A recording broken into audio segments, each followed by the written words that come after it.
क्या हाल चाल भाई लोग। तो फाइनली गाइस करंट इलेक्ट्रिसिटी का आज हम फाइनल पार्ट लेंगे, यानी कि पार्ट 2 आज हम करेंगे। ठीक है, बहुत ही सिंपल है यार, बहुत ही छोटा होगा, मतलब पिछले लेक्चर के कंपैरेटिवली आज आपका लेक्चर छोटा होगा। हो सकता है छोटा हो, लेकिन अगर मैं ज्यादा फील में चल गया तो उसके बराबर भी हो सकता है। डिपेंड करता है कि मैं कितना फील लेके कराता हूं, ठीक है ना। लेकिन आपका आज पूरा हम करा देंगे कि आपका कोई भी क्वेश्चन बचा हो जो करंट इलेक्ट्रिसिटी का, इसमें बेसिकली हम बात करेंगे इस आपके फाइनल पार्ट में।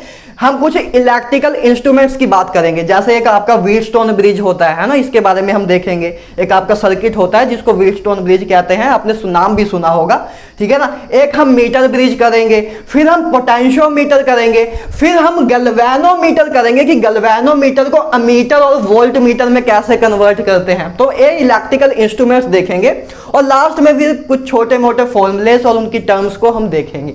क्लियर है? तो इस लेक्चर में हम इतना ही करने वाले हैं। मेरे अकॉर्डिंग 40-50 मिनट्स में हो जाना चाहिए। बाकी डिपेंड करता है कि मैं कितना फील में डूब जाता हूं, कितनी फीलिंग ले लेता हूं, उस पर भी डिपेंड करता है। तो चलो यार, सबसे पहले अपनी आंखें बंद करो, पूरी एनर्जी अंदर इकट्ठी करो और शुरू करते हैं। तो गाइज चलो शुरू करते हैं। तो आज बात करेंगे यार पहले, सबसे पहले व्हीटस्टोन ब्रिज की। तो व्हीटस्टोन ब्रिज को देखो यार, व्हीटस्टोन ब्रिज होता क्या है, एक इलेक्ट्रिकल सर्किट है सिंपल सा, ठीक है ना। व्हीटस्टोन ब्रिज पहली बात यूज किस लिए होता है, पहले बात इस पे कर लेते हैं कि व्हीटस्टोन ब्रिज का यूज किस लिए होता है। तो व्हीटस्टोन ब्रिज आपका यूज होता है किसी भी अननोन रेजिस्टेंस की वैल्यू बताने के लिए। क्या बताने के लिए? कोई रेजिस्टेंस आपको पता दिया हुआ है कि इसकी कोई रेजिस्टेंस है, लेकिन आपको उसकी वैल्यू नहीं पता है कि कितने ओम का रेजिस्टेंस है। तो वो आप फाइंड कर सकते हो with the help of Wheatstone bridge. Wheatstone bridge क्या करता है? व्हीटस्टोन ब्रिज के हेल्प के कारण आप किसी भी अननोन रेजिस्टेंस की वैल्यू बता सकते हो in terms of other 3 resistance. देखो आपको मान लो, सपोज करो ये आपका व्हीटस्टोन ब्रिज है। पहली बात, ये आपका क्या है? व्हीटस्टोन ब्रिज का सर्किट है। व्हीटस्टोन ब्रिज में क्या होता है? 4 रेजिस्टेंस होते हैं। 4 क्या, बेसिकली 5 होते हैं। पहले एक रेजिस्टेंस हमने मान लिया R1 है, एक R2 है, एक R3 है, एक R4 है, एक बीच में आपका गैल्वेनोमीटर लगा है। बीच में आपका क्या लगा है? गैल्वेनोमीटर। और बीच में कभी गैल्वेनोमीटर वैसे करता क्या है? गैल्वेनोमीटर करंट को डिटेक्ट करता है। गैल्वेनोमीटर क्या करता है? करंट को डिटेक्ट करता है, बताता है कि करंट, छोटा सा छोटा भी करंट हो तो गैल्वेनोमीटर हमें बता देता है। तो देखो क्या होता है, जैसे आपके गैल्वेनोमीटर में क्या होता है? गैल्वेनोमीटर में एक नीडल लगी होती है। गैल्वेनोमीटर में एक नीडल लगी होती है, मतलब सुई लगी होती है ना, सुई की तरह। तो जब करंट गैल्वेनोमीटर से पास होता है, करंट जब गैल्वेनोमीटर से पास होता है तो नीडल डिफ्लेक्ट होती है। ये नीडल ऐसे ऐसे डिफ्लेक्ट होती है। तो जब नीडल डिफ्लेक्ट होती है तब हमें पता लग जाता है कि हाँ करंट फ्लो कर रहा है। और अगर नीडल डिफ्लेक्ट ना हो, नीडल जैसे पहले थी वैसे ही बाद में रहे, तो समझ जाना करंट फ्लो नहीं कर रहा है। तो गैल्वेनोमीटर हमें ये बताता है कि कहीं करंट है कि नहीं है। जब नीडल डिफ्लेक्ट करेगी, मतलब सुई हिलेगी, तो समझ जाना करंट फ्लो कर रहा है। और जब नहीं, उधर के उधर ही रहेगी। जब नो डिफ्लेक्शन, जब डिफ्लेक्शन ना हो, तो समझ जाना करंट फ्लो नहीं कर रहा है। तो गैल्वेनोमीटर का काम ये है, ठीक है ना। लेकिन अभी हम बात करें सर्किट को सोल्व करने की, तो याद रखना मैं एक आपको सिंपल सी एक चीज बता रहा हूं। जहां कहीं भी गैल्वेनोमीटर हो, गैल्वेनोमीटर का भी देखो एक रेजिस्टेंस होता है। हर एक गैल्वेनोमीटर का एक रेजिस्टेंस होता है। तो जब आप कभी सर्किट सोल्व कर रहे हो, तो आपको मैं एक बहुत ही इजी चीज बता रहा हूं, इसको आप माइंड में रखना, तो आपके क्वेश्चन बहुत इजी हो जाएंगे। जहां कहीं भी आपका एक गैल्वेनोमीटर बना हो, तो उसकी जगह पे आप ये भी अज्यूम कर सकते हो माइंड में ही कि इसकी एक रेजिस्टेंस लगा हुआ है सर्किट में, ठीक है ना। जहां कहीं गैल्वेनोमीटर लगा हुआ है और उसको आप ये मान सकते हो कि एक रेजिस्टेंस लगा हुआ है जिसकी वैल्यू G है। तो ऐसे आपके सर्किट वाले क्वेश्चन इजीली सॉल्व हो जाएंगे, है ना। बस इसको माइंड में ए इमेजिन करना, कहने का मतलब मैं आपको कहना ए चाहता हूं कि माइंड में ए रखना कि ए जो बीच में गैल्वेनोमीटर है, इसका मतलब क्या है कि एक G रेजिस्टेंस का, G वैल्यू का रेजिस्टेंस इधर लगा हुआ है। बस इसका मतलब ये है। क्लियर है? तो अब बात करते हैं आगे। व्हीटस्टोन ब्रिज को समझो क्या है। पहले देखो ऊपर एक बहुत ही प्यारी सी लाइन लिखी है, उसको देख लो। When current through galvanometer is 0, कि जब करंट गैल्वेनोमीटर के अक्रॉस 0 हो, मतलब करंट गैल्वेनोमीटर में पास ना हो रहा हो, है ना। करंट गैल्वेनोमीटर में जब पास ना हो रहा हो, Wheatstone bridge is said to be balance in that case. उस केस में व्हीटस्टोन ब्रिज को बैलेंस कहते हैं। कभी कभी आपसे पूछ भी लेते हैं कि व्हीटस्टोन ब्रिज बैलेंस स्टेट में कब होता है, तो आप क्या बताओगे? जब गैल्वेनोमीटर से करंट ना पास हो, मतलब गैल्वेनोमीटर में नो डिफ्लेक्शन हो। जब मतलब करंट पास नहीं हो रहा है उसका मतलब क्या कि डिफ्लेक्शन ना हो, आप ये भी कह सकते हो ना। तो जब गैल्वेनोमीटर से करंट ना पास हो तो उस स्टेट को या उस कंडीशन को बोलते हैं कि उस स्टेज में हम बोलते हैं कि व्हीटस्टोन ब्रिज जो है आपका वो बैलेंस कंडीशन में है। और व्हीटस्टोन ब्रिज को बैलेंस कंडीशन में हम पहले लेके आते हैं, उसके बाद ही हम रेजिस्टेंस, अननोन रेजिस्टेंस की वैल्यू निकालते हैं। क्लियर है इतना? उसमें देखो अब क्या होगा। अब मान लो अगर इधर से करंट पास ही नहीं कर रहा है, अगर अब हमने देखो क्या माना, Wheatstone bridge is said to be balance in that case. उस केस में व्हीटस्टोन ब्रिज बैलेंस होगा। जब करंट इधर से पास ही नहीं करेगा तो एज आई हो जाए ना हो इसका कोई वैल्यू नहीं बनती। ठीक है, एज आई हो जाए ना हो उसका कोई मतलब नहीं बनता। आपका व्हीटस्टोन ब्रिज क्या था? व्हीटस्टोन ब्रिज ये था कि बीच में गैल्वेनोमीटर लगा है, गैल्वेनोमीटर लगा हुआ है। लेकिन जब अभी देखो अभी क्या है, अभी आप बता नहीं सकते कि ये R1 R2 आपस में सीरीज में है कि पैरेलल में है, ये R1 R2 सीरीज में है कि पैरेलल में, आप अभी कुछ नहीं बता पा रहे हो, है ना, क्योंकि ना ये सीरीज में है ना पैरेलल में है। लेकिन अब जब बीच में से करंट पास नहीं होगा, मतलब हम बात कर रहे हैं जब व्हीटस्टोन ब्रिज बैलेंस हो, और आपको क्वेश्चन बैलेंस के केस में ही आएंगे कि व्हीटस्टोन ब्रिज बैलेंस स्टेज पे है।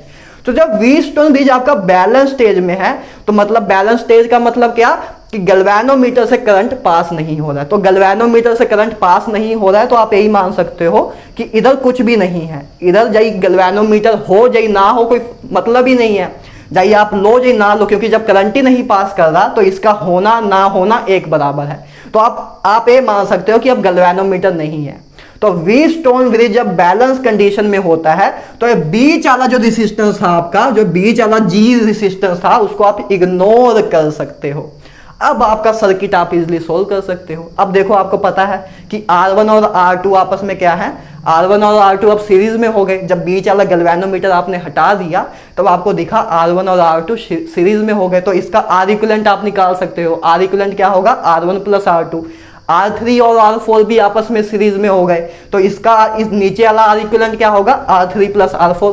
फिर आपको पता है कि जो इसका इक्विवेलेंट रेजिस्टेंस है और इसका इक्विवेलेंट रेजिस्टेंस है, इस नीचे ऊपर वाला और नीचे वाले का जो इक्विवेलेंट रेजिस्टेंस आया, मतलब कहने का मतलब है कि इधर आपका इक्विवेलेंट रेजिस्टेंस क्या आया? R1 प्लस R2, है ना, और इधर नीचे वाले का क्या आया? R3 plus R4।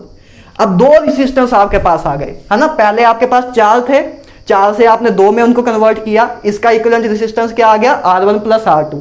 इसका इक्विवेलेंट रेजिस्टेंस क्या आ गया? R3 plus R4।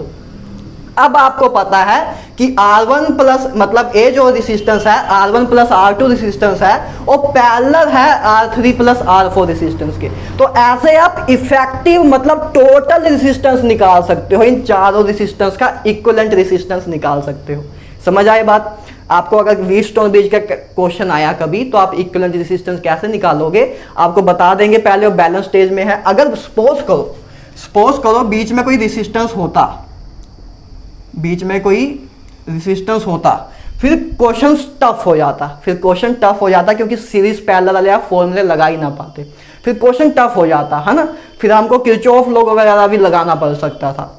लेकिन अब जब आपका बीच में आपने कह दिया कि व्हीटस्टोन ब्रिज बैलेंस कंडीशन में है, तो आपको अगर क्वेश्चन में R5 रेजिस्टेंस दिया भी हुआ है और आपको साथ में भी बोल दिया कि व्हीटस्टोन ब्रिज बैलेंस कंडीशन में है, तो समझ जाना कि आपको अपने आप ही इस चीज को इग्नोर करना है, इस चीज को इग्नोर करना है ना। आपको क्वेश्चन में हो भी सकता है कि R5 बीच में दिया हो और लेकिन साथ में क्वेश्चन में लाइन देखी होगी कि व्हीटस्टोन ब्रिज बैलेंस कंडीशन में है, तो आप उसको इग्नोर कर देना।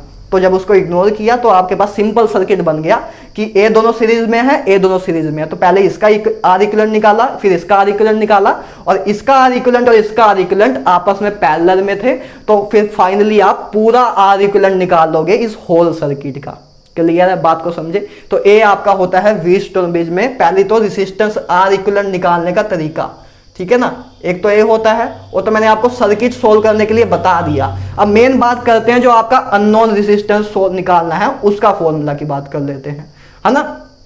क्लियर है बात पहली कि एक तो मैंने एडिशनल आपको चीज बता दी जो कि वैसे आप पे डिपेंड, आपने मुझे कहा था कि क्वेश्चन प्रैक्टिस भैया मैं खुद ही कर लूंगा, लेकिन वैसे तो मैं आपको कराऊंगा 28 जून के बाद भी, लेकिन तब भी मैंने आपको इधर बता दिया कि अगर व्हीटस्टोन ब्रिज के केस में आपको आर इक्विवेलेंट पूछें तो आपको जनरली या मोस्ट ऑफ द केस में 99.99% केस में आपको बैलेंस कंडीशन में ही आर इक्विवेलेंट पूछेंगे पूरे व्हीटस्टोन ब्रिज का।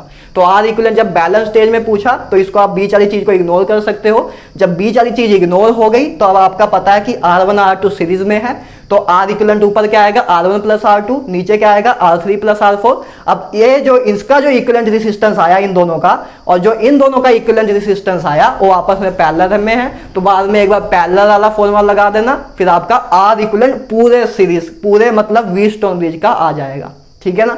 अब बात करते हैं जो मेन फॉर्मूला आपका जो हमको कराया जाता है व्हीटस्टोन ब्रिज के अंदर। देखो आपको R2 R3 R4 की मान लो वैल्यू दी होगी, आपको पता होगा, आपने एक रेजिस्टेंस लिए, ठीक है, एक रेजिस्टेंस लिए, देखो आपको मान लो R1 की वैल्यू निकालनी है, R1 की, आपको R1 का पता नहीं है कि R1 का रेजिस्टेंस कितना है, ठीक है ना। तो आपको R2 R3 R4 आप मतलब ना रेजिस्टेंस बॉक्स होता है, आपने अगर कभी एक्सपेरिमेंट किए हो आपके मतलब क्लास में आपके स्कूल में प्रैक्टिकल्स लैब्स अच्छी तरह लगती हो, अगर मेरे जैसे स्कूल से बिलोंग करते हो फिर मैं आपका दुख समझ सकता हूं, लेकिन अगर आपके स्कूल में, वैसे बाय द वे मेरे स्कूल में लगती थी, ठीक है ना, तो लेकिन मैं आपको बताऊं तो उसमें क्या होगा, आपको R2 R3 R4 की वैल्यू आप अपने अकॉर्डिंग चेंज कर सकते हो। आपको रेजिस्टेंस एक बॉक्स की तरह मिलता है, रेजिस्टेंस बॉक्स होता है जिसमें आप रेजिस्टेंस की वैल्यू चेंज कर सकते हो, ठीक है ना। तो R2 R3 R4 की वैल्यू आप अपने अकॉर्डिंग लगा देते हो, अपने अकॉर्डिंग रेजिस्टेंस की वैल्यू चेंज करते जाते हो और ये देखते हो कि कब व्हीटस्टोन ब्रिज आपका बैलेंस कंडीशन में आ गया। जिन R2 R3 R4 और R1 की वैल्यू में आपका व्हीटस्टोन ब्रिज बैलेंस कंडीशन में आ जाता है, मतलब जब आपका गैल्वेनोमीटर करंट नहीं शो करता, उस केस में फिर हम R1 की वैल्यू निकाल लेते हैं, ठीक है ना। तो आपको जनरली क्वेश्चन जो आएगा उसमें क्या होगा, आपको 3 रेजिस्टेंस की वैल्यू दी होगी, चौथे की पूछी होगी, तो आपको बस ये रिलेशन को यूज करना है। याद क्या रखना है कि व्हीटस्टोन ब्रिज के केस में R1 डिवाइड बाय R3 बराबर होता है R2 डिवाइड बाय R4 के, है ना। R1 डिवाइड बाय R3 बराबर होता है R2 डिवाइड बाय R4 की, तो यही आपका रिलेशन है। R1 डिवाइड बाय R3 बराबर होता है R2 डिवाइड बाय R4। फिर आपको बस क्वेश्चन ऐसे ही आएगा, नीट में भी जेई में भी R2 की वैल्यू दी होगी, R4 की दी होगी, R3 की दी होगी, मतलब 3 रेजिस्टेंस की वैल्यू दी होगी, एक की पूछी होगी, तो बस आप 3 के कंपैरेटिव 3 के एक्सप्रेशन में एक की निकाल सकते हो। जैसे आपसे R1 पूछा तो आप R1 की वैल्यू कैसे निकालोगे, R2 bye R4 into R3, R3 को बस मल्टीप्लाई में इधर ले जाओगे और तीनों की वैल्यू आपको दी होगी, सिंपल कैलकुलेशन करके आप वैल्यू निकाल दोगे, ठीक है। तो ये आपका व्हीटस्टोन ब्रिज का ऐसे क्वेश्चन आ सकता है। एक तो इस पे बेस पे आ सकता है कि 3 रेजिस्टेंस दिए होंगे और आपको चौथा रेजिस्टेंस पूछा होगा, और एक R इक्विवेलेंट पे आ सकता है कि इक्विवेलेंट रेजिस्टेंस निकालना है व्हीटस्टोन ब्रिज वाले केस का। तो आप क्या करोगे, इक्विवेलेंट रेजिस्टेंस का भी मैं आपको सबसे पहले वही बता के हटाऊं, बस व्हीटस्टोन ब्रिज जब बैलेंस कंडीशन में हो तो आपको ये बीच वाली चीज इग्नोर करनी है कि बीच में जब मान लो कुछ है ही नहीं, क्योंकि करंट पास नहीं कर रहा है, तो उसका होना ना होना एक बराबर है। तो जब ये चीज है ही नहीं बीच में, तो आपको पता लगा R1 R2 सीरीज में है, तो सिंपल हो गया, ये दोनों सीरीज में थे, ये दोनों सीरीज में थे, इसका इक्विवेलेंट निकाला, इसका इक्विवेलेंट निकाला। अब ए इक्विवेलेंट जो है इस इक्विवेलेंट के पैरेलल में है, तो इसका इक्विवेलेंट रेजिस्टेंस और इसका इक्विवेलेंट रेजिस्टेंस में पैरेलल का फॉर्मूला निकाल के, पैरेलल का फॉर्मूला लगा के अपना पूरा ओवरऑल इक्विवेलेंट रेजिस्टेंस निकाल लोगे। क्लियर है। तो ये 2 टाइप के क्वेश्चन आपके व्हीटस्टोन ब्रिज में आ जाते हैं, ठीक है। अब आगे बात करें मीटर ब्रिज के बारे में। Metre bridge basically Wheatstone bridge का ही प्रिंसिपल को यूज करता है, लेकिन बात करें, देखो ये आपका मीटर ब्रिज है, ठीक है, मैं छोटे छोटे ही बनाए हैं कि अपने पास इतना टाइम नहीं था इतना साइज का बनाने का, ठीक है ना, और हमारे पास अभी इतना टाइम भी नहीं है। तो बात करें मीटर ब्रिज के बारे में। मीटर ब्रिज, पहली बात इसको मीटर ब्रिज इसलिए कहते हैं क्योंकि इसमें 1 मीटर की वायर को हम यूज करते हैं। 1 मीटर की मैंगनीज की वायर यूज होती है जनरली, है ना। शायद मैं प्रोनाउंस गलत कर रहा हूं तो आप स्पेलिंग देख लेना, ठीक है ना। मैंगनीज की वायर यूज होती है, ठीक है ना। आपसे कभी पूछ ले, वैसे बोर्ड लेवल में पूछते हैं लेकिन इधर नहीं पूछते वैसे, लेकिन आपको पूछे तो आप बता सकते हो। मीटर ब्रिज इसको इस करके बोलते हैं क्योंकि 1 मीटर की लंबी वायर होती है, इस करके इसका नाम आया मीटर ब्रिज, ठीक है ना। मीटर ब्रिज आपका ए होता है, देखो मैंने बनाया हुआ है, ए आपका मीटर ब्रिज है। ए दो मैंने, ए क्या है, कॉपर की प्लेट है, एक कॉपर की स्ट्रिप आप कह सकते हो, कॉपर की स्ट्रिप होती है ना, कॉपर एक कंडक्टर है। तो बेसिकली आपको ये देखना है, मेन बात ये है कि एक तार लगी है, एक ये वायर है आपकी, है ना। ए आपकी जो लाइन है, ए आपकी एक वायर है, ए इसकी कितने की है, 1 मीटर इसकी लेंथ है। क्लियर है। इसमें क्या क्या है देखो, एक आपका रेजिस्टेंस आर लगा हुआ है, ठीक है, इसको बोलते हैं रेजिस्टेंस बॉक्स बोलते हैं, इसी को हम रेजिस्टेंस बॉक्स भी बोलते हैं कि ये रेजिस्टेंस बॉक्स है, मतलब जिसकी हम वैल्यू चेंज कर सकते हैं अपने अकॉर्डिंग, ठीक है ना। एक आपने रेजिस्टेंस लिया जिसकी वैल्यू आपने एस मानी, है ना, जनरली हम एस से ही डोनेट करते हैं मीटर ब्रिज के केस में, पता नहीं क्यों करते हैं लेकिन स्टैंडर्ड यही है, ठीक है ना। तो बस ये मानो कि एक रेजिस्टेंस है जिसका हमने सिंबल, जिसको डोनेट किया हमने एस से, ठीक है ना। तो ये हो गया आपका, तो एक रेजिस्टेंस आपका ए रहा, एक ए रहा। और अब आपको क्या करना है, मीटर ब्रिज में ना आपको एक चीज दी होती है जहां पे बैलेंस पॉइंट आना, एक लेंथ, देखो आप ये आपके पास वायर है, क्या होता है मीटर ब्रिज में, जैसे मीटर ब्रिज में क्या होता है, जैसे आपके पास एक इंस्ट्रूमेंट होता है, इंस्ट्रूमेंट में एक वायर लगी होती है, एक पतली सी तार होती है, एक पतली सी तार होती है, और उसमें ना एक आप जॉकी हो, एक इंस्ट्रूमेंट होता है जॉकी, हाँ उसको जॉकी बोलते हैं, JOCKEY, उसको जॉकी बोलते हैं। पेन की तरह ही होता है, बिल्कुल पेन की तरह होता है। आप में से काफ़ी लोगों ने शायद देखा हो जो प्रैक्टिकल जिनके कॉलेज में होते हैं, लेकिन इस बार तो यार सब कुछ ऑनलाइन ही हो रहा था, शायद काफ़ी लोगों ने ना देख पाए हो। तो मैं आपको बताता हूँ, एक पेन की तरह होता है जॉकी, है ना, जॉकी एक पेन की तरह होता है। और उस जॉकी को आप क्या करते हो, उस वायर में ऐसे फ्लो कराते हो, वायर में ऐसे चलाते हो, है ना। जैसे आपके पास एक इंस्ट्रूमेंट होता है, उसमें 1 मीटर की तार लगी होती है, और आप क्या करते हो, जॉकी को उसमें ऐसे चलाते हो, जॉकी को उसके ऊपर ऐसे फ्लो कराते हो। तो एक आप, जॉकी जो है वो गैल्वेनोमीटर से कनेक्ट होता है, जॉकी जो है आपका वो गैल्वेनोमीटर से कनेक्ट होता है। तो आप ऐसे फ्लो कराते हो, जब आप ऐसे फ्लो कराते हो ना, तो गैल्वेनोमीटर डिफ्लेक्शन शो करता है। और जॉकी को आप ऐसे फ्लो कराते रहते हो, होली होली कराते हो, बिल्कुल स्लो स्लो फ्लो कराते हो, स्लो स्लो फ्लो कराते हो। और किसी एक पॉइंट पे जॉकी आके, जब जॉकी किसी एक पर्टिकुलर पॉइंट पे आता है, तो देखते हो आप कि गैल्वेनोमीटर कोई डिफ्लेक्शन नहीं दे रहा है, गैल्वेनोमीटर कोई डिफ्लेक्शन नहीं दे रहा है, बस आपको उस पॉइंट को ही देखना होता है, समझे। एक आपके पास 1 मीटर की वायर होती है, ठीक है, इंस्ट्रूमेंट बना होता है, ऐसा ही इंस्ट्रूमेंट होता है, लेकिन आपको वैसे मैंने बस दिखा दिया कि ऐसे देख लेना कि आप ऐसा होता है, लेकिन मेन काम आपका वायर का ही है। उसमें 1 मीटर की वायर होती है, उसमें जॉकी को जब आप जाते हो, जॉकी पास करता है उसमें से, तो ऐसे पास करता है तो गैल्वेनोमीटर डिफ्लेक्शन देता है, क्योंकि जॉकी जो है आपका गैल्वेनोमीटर से कनेक्ट होता है। लेकिन एक पर्टिकुलर पॉइंट आता है, एक ऐसा पर्टिकुलर पॉइंट आता है जहां गैल्वेनोमीटर नो डिफ्लेक्शन या 0 डिफ्लेक्शन देता है, और उस पॉइंट को ही हम ढूंढ रहे होते हैं। आपके पूरे एक्सपेरिमेंट में, मीटर ब्रिज का जब आप एक्सपेरिमेंट अगर करोगे कभी, तो आपको बस क्या ढूंढना होता है, बैलेंस पॉइंट। ऐसा पॉइंट ढूंढना होता है इस तार में, इस वायर में एक ऐसा पॉइंट ढूंढना होता है जहां गैल्वेनोमीटर 0 डिफ्लेक्शन दे, जहां गैल्वेनोमीटर 0 डिफ्लेक्शन दे, तो वही से आपका मीटर ब्रिज का क्वेश्चन सोल्व होता है, ठीक है ना। अब हम बात करते हैं आगे। देखो मीटर ब्रिज की बात करेंगे at balance condition, balance condition पे ही आपका क्वेश्चन आएगा। तो देखो क्या होता है, जैसे मान लो ये देखो, ये मैंने एरो दिख रहा है छोटा सा बनाया हुआ है, लेकिन कोशिश करना देखने की, ये आपका एरो है ना।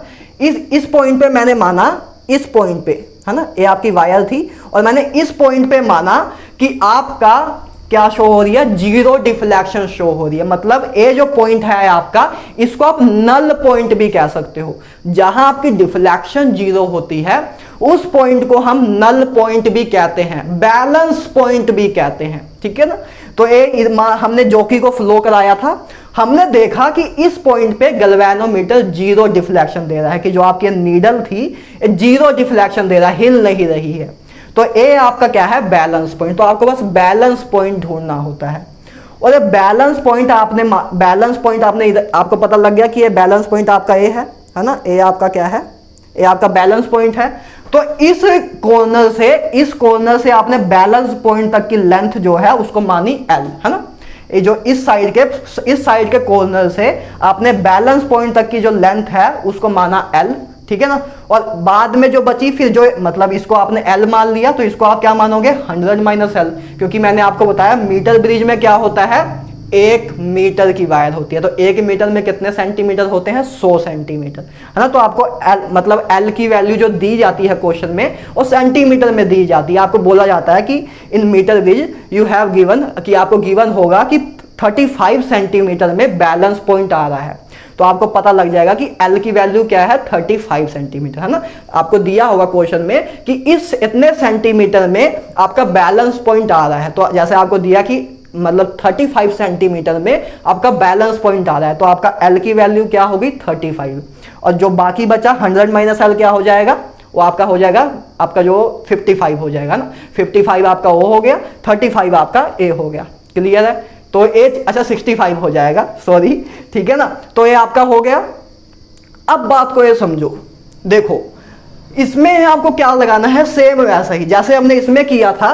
बैलेंस कंडीशन में इसकी कंडीशन क्या बनेगी, सेम ऐसी ही बनेगी जैसे इसमें की थी। इसमें हमने क्या किया था, R1 डिवाइड बाय R3 बराबर कर दिया था R2 डिवाइड बाय R4 के। तो इसमें भी आप ऐसा ही करोगे, इसमें भी आप ऐसा ही करोगे। देखो इसको क्या ए बैलेंस पॉइंट आपका L लेंथ पे आया, है ना। ए इधर आपकी ए एल है, ए 100 माइनस एल है, तो इसमें भी बस आपको ये करना है, ऊपर रेजिस्टेंस आर लगा है तो आर डिवाइड बाय एल, तो आर डिवाइड बाय एल बराबर होगा आपका S divide by 100 minus L. तो उसी तरह से उसी ऑर्डर को फॉलो करना है ना, जैसे आपने इधर R1 डिवाइड बाय R3 बराबर किया था R2 डिवाइड बाय R4, तो उसी तरह सेम इधर R डिवाइड बाय एल बराबर होगा S divide by 100 minus L के। तो ए आपकी कंडीशन बन गई मीटर ब्रिज की, ए आपकी कंडीशन बन गई मीटर ब्रिज की। अपना मार्कर चलना बंद हो गया, तो चलो इंक भर लेंगे जब अगर जरूरत लगी हमें, ठीक है ना। तो ए आपकी यार मीटर ब्रिज की कंडीशन है। इसमें आपको आर की वैल्यू भी दी होगी, क्योंकि कोई मतलब 3 वैल्यू दी होगी, चौथे की आपको निकालनी होगी, है ना। वैसे तो इधर 3 ही टर्म्स है, तो इधर आपको 2 की वैल्यू दी होगी, तीसरे की निकालनी होगी, ठीक है ना। तो आप उस अकॉर्डिंग देख लेना। आपको एल क्या है, एल समझे, एल ओ लेंथ है जहां पे आपका बैलेंस पॉइंट शो हुआ, जहां पे आपका बैलेंस पॉइंट या नल पॉइंट आया, या जहां गैल्वेनोमीटर की डिफ्लेक्शन 0 हो गई, तो ओ पॉइंट आपका क्या है एल, है ना।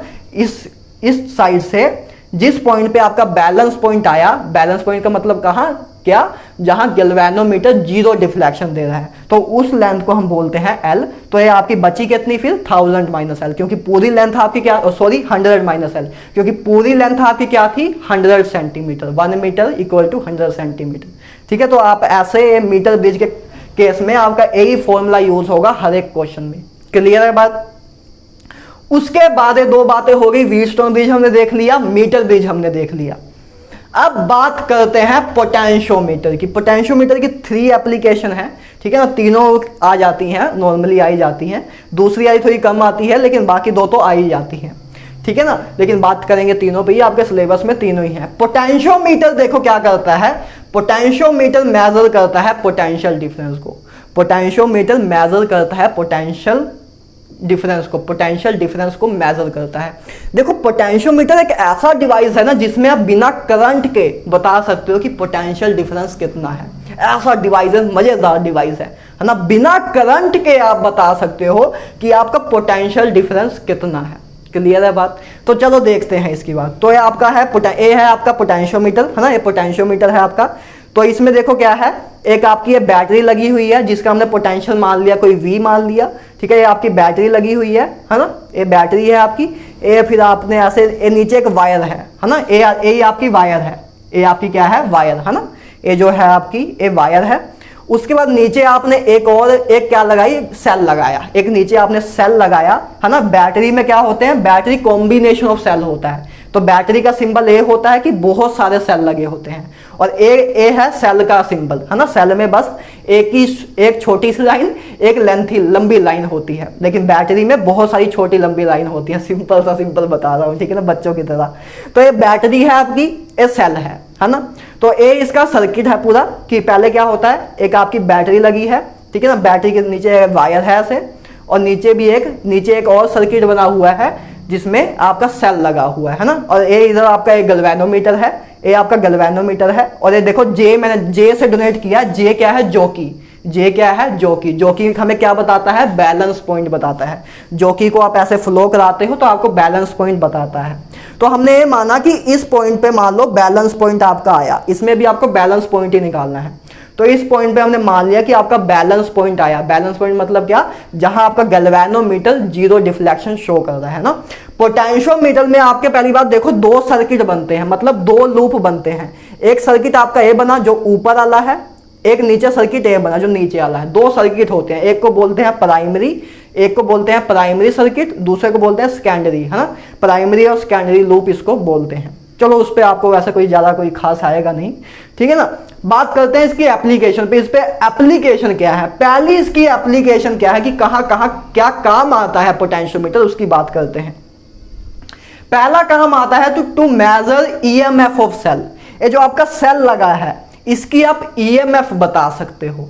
किसी सेल की, आपके पास कोई सेल है, आपके घर में कोई सेल रखा होगा, अगर उसकी आप ईएमएफ पता करना चाहते हो तो पोटेंशियोमीटर का आप यूज कर सकते हो। तो to measure EMF of cell के लिए पोटेंशियोमीटर यूज होता है। कैसे मेजर करोगे, इस सिंपल फॉर्मूले से। ई बराबर होता है आपका, ई क्या है, EMF of cell. EMF of cell आपका बराबर होगा V by L into X के, V by L into X के। अब देखो बताता हूं, V आपका क्या है, V आपका देखो क्या होता है, potential across length of wire. Length जो आपकी वायर है ना, जो पोटेंशियोमीटर में जो आपकी वायर है वो किसी भी लेंथ की हो सकती है। जनरली जो है आपकी 3-4 मीटर की वायर होती है। मीटर ब्रिज में आपकी 1 मीटर की ही वायर होती है, लेकिन पोटेंशियोमीटर में आपके 3-4 मीटर की ही जनरली वायर होती है। बाकी किसी भी लेंथ की हो सकती है, जनरली 3-4 मीटर की भी हो जाती है, ठीक है ना। तो अब बात करें तो इसमें आपका देखो एक्स और एल की बात करें। पहली बात ये देखो, जो V है आपका वो क्या है, potential across length of wire, कि जो आपकी वायर है इसके अक्रॉस पोटेंशियल क्या है, उसी को बोलते हैं V। उसी को हमने डोनेट किया V से, potential across length of wire. तो देखो लेंथ ऑफ ए वायर है आपकी, है ना, ये बैटरी है आपकी जिसका पोटेंशियल V है। तो बैटरी का पोटेंशियल V है, तो इधर पोटेंशियल इसका इधर भी V है, तो इधर भी V है। तो अक्रॉस वायर भी पोटेंशियल क्या हो गया, V ही, है ना। बैटरी का जो पोटेंशियल था वही वायर के अक्रॉस भी पोटेंशियल होगा, ठीक है। बात को समझना, V क्या है, potential across length of wire, कि जो आपने तार लगाई है उसका पोटेंशियल कितना है। तो आपने बैटरी लगाई है, बैटरी से डायरेक्ट ऐसे तार कनेक्ट है, तो आपका बैटरी का जो पोटेंशियल है वही तार का भी पोटेंशियल होगा, ठीक है। तो potential across length of wire इस केस में आपका बराबर हो गया बैटरी के ही पोटेंशियल डिफरेंस के। लेकिन आपको जनरली ऐसा ही आएगा, मतलब 99, मतलब मेंस और नीट में तो आप मान ही सकते हो कि ऐसा ही आएगा। कभी कभी क्या होता है, कभी कभी बीच में इधर आपका एक रेसिस्टेंस भी लगा देते हैं। मैं आपको थोड़ा मॉडिफाई करके बता रहा हूँ, थोड़ा कॉम्प्लेक्स बता रहा हूँ, ठीक है ना। आपका आएगा वही, ठीक है, कि रेसिस्टेंस लगा नहीं हुआ है। तो उस केस में तो आपको बैटरी का देखो, उस केस में पहले बात कर लेते हैं उसी केस की। चलो पहले बात कर लेते हैं उसी केस की। चलो आया आपके पास, ठीक है। तो आप ऐसे ईएमएफ ऑफ सेल निकाल सकते हो, V by L into x. L आपका क्या है, वही सेम जैसे उधर देखा था। एल आपका क्या है, नहीं सॉरी, इस केस में अब आपकी एल क्या है, टोटल लेंथ हमने मानी है। एल हमने क्या मानी है, टोटल लेंथ। और एक्स हमने माना है कि जहां डिफ्लेक्शन आपकी शो हुई है ना। एल हमने मानी है टोटल लेंथ। यही आप इसको ये भी ले सकते हो। चलो आपको कंफ्यूजन ना हो, आपको कंफ्यूजन ना हो तो इसको आप कैपिटल एल ले लो, ठीक है ना। इसको स्मॉल एल ही ले लो, क्योंकि आपका दोनों में ही काम आ जाएगा, है ना। तो ए एल माइनस एल ले लो। तो मैं आपको एक जस्ट सेकंड रुको। तो ये आपका मान लेते हैं, ये हमने क्या लिया, कैपिटल एल। तो ए, अब ठीक है, अब आपको कोई कंफ्यूजन नहीं होगी। अब आप देखो, आपने स्मॉल एल पिछले केस में क्या लिया था कि और इस साइड से इधर तक की जो जहां आपका बैलेंस पॉइंट आया उधर तक की लेंथ। तो इस केस में भी वही ले लो, ठीक है ना। एक आपका मैंने कैपिटल एल लिया, एक स्मॉल एल लिया। स्मॉल एल आपका क्या है, इस साइड से, इस कॉर्नर से बैलेंस पॉइंट तक का डिस्टेंस, उसको मैंने माना स्मॉल एल। वही आपने पिछले केस में भी लिया था, है ना। एक्स को गायब कर दो, ठीक है ना। और कैपिटल एल मैंने माना length of a wire. Capital L मैंने मान लिया लेंथ ऑफ ए वायर। तो V by capital L into L, small L, है ना। तो ए होगा आपका ईएमएफ ऑफ सेल, ठीक है ना।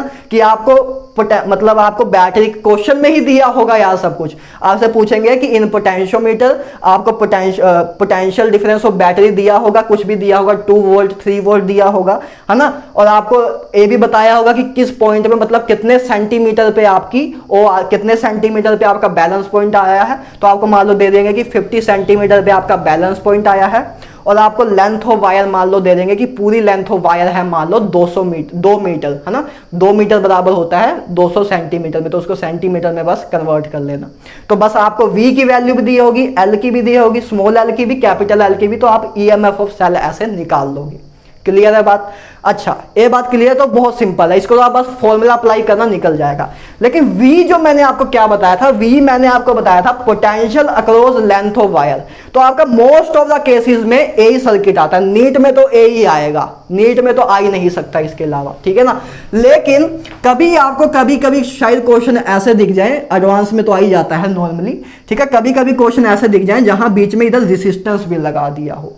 तो आपको मैंने क्या बताया था, V क्या है, potential across A length of wire, ठीक है, potential across A length of wire है। V हमेशा आपका पोटेंशियल ऑफ बैटरी नहीं होगा, तो याद रखना V आपका क्या है, potential across length of wire. पहले जो केस था, पहला जो केस था जिसमें रेजिस्टेंस आपने नहीं लिया था, उस केस में क्या था, जो पोटेंशियल, जो आपका बैटरी का पोटेंशियल डिफरेंस था, वही आपका किसका, वायर का भी पोटेंशियल डिफरेंस हो जाता। लेकिन अब बीच में आपके क्या लग गया, रेजिस्टेंस, और आपको मैंने बताया था कि रेजिस्टेंस के अक्रॉस पोटेंशियल ड्रॉप होता है, रेजिस्टेंस के अक्रॉस पोटेंशियल ड्रॉप होता है। तो कितना अब कितना पोटेंशियल हो जाएगा, देखो जैसे इधर से आई करंट फ्लो किया था, इधर बैटरी है तो बैटरी करंट फ्लो कराएगी, तो आई करंट फ्लो किया था, तो आपका V पूरा बैटरी का पोटेंशियल था, है ना, और इधर इस रेजिस्टेंस के अक्रॉस कितना पोटेंशियल ड्रॉप हुआ, IR, है ना, इस रेजिस्टेंस के अक्रॉस पोटेंशियल क्या होगा, IR, है ना, इस रेजिस्टेंस के अक्रॉस पोटेंशियल IR होगा।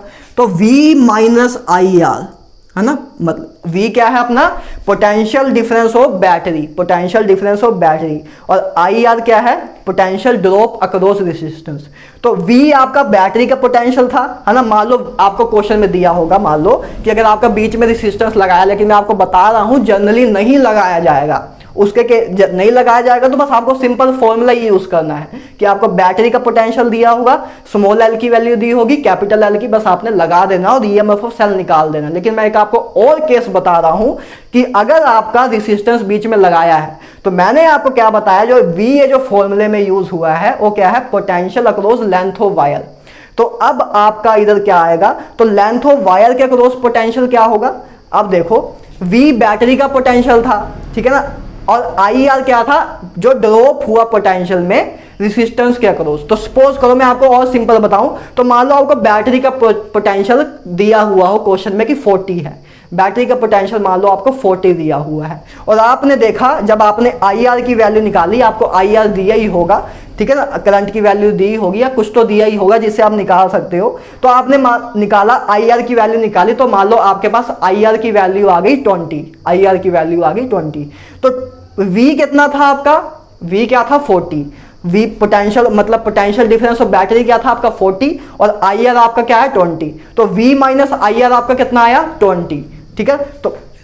तो आपका जो इधर आप जो इधर वैल्यू पुट करोगे, इधर 40 नहीं आप 20 पुट करोगे, क्योंकि वायर के अक्रॉस पोटेंशियल क्या आया 20, क्योंकि बैटरी का पोटेंशियल क्या था 40, लेकिन इतना रेजिस्टेंस के अक्रॉस 20 वोल्ट पोटेंशियल ड्रॉप हो गया। पहले 40 था, रेजिस्टेंस के अक्रॉस 20 वोल्ट पोटेंशियल ड्रॉप हो गया, तो 40 माइनस 20 बचा, तो 20 वोल्ट इसके अक्रॉस पोटेंशियल आएगा, 20 वोल्ट इसके अक्रॉस पोटेंशियल आएगा। तो इसलिए आपको पोटेंशियल ऑफ वायर लेना है, लेकिन जनरली आपको यही आएगा कि रेजिस्टेंस दिया ही नहीं होगा, ठीक है। जनरली मैं क्या बता रहा हूँ, सब मोस्ट ऑफ केसेस में यही आएगा, लेकिन हाँ बताना जरूरी है कि जो V है आपका, जो V है और जरूरी नहीं है कि हमेशा बैटरी के पोटेंशियल के ही बराबर हो।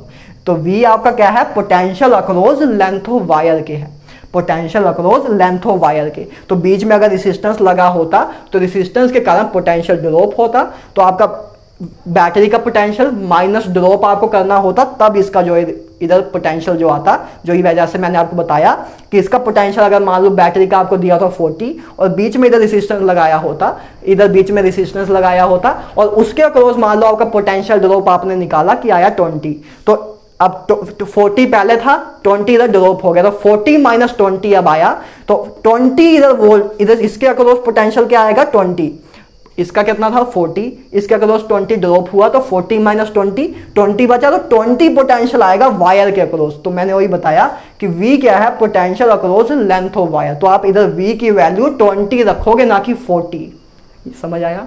ठीक है, तो ये बात बता रही थी, लेकिन आपको नॉर्मली नहीं आएगा। नॉर्मली आप क्वेश्चन देख लेना, आपके प्रीवियस क्वेश्चन में आया ही नहीं होगा, ठीक है ना। तो आगे बात करें तो पहला ये था क्वेश्चन, ये था यार कि to measure EMF of cell के बारे में, कि E बराबर है V by capital L into small L, है ना। स्मॉल एल क्या है आपका, नल पॉइंट जहां पे आया है उधर तक की लेंथ, क्लियर है। उसके बाद दूसरी एप्लीकेशन आती है comparison of EMF of two cell.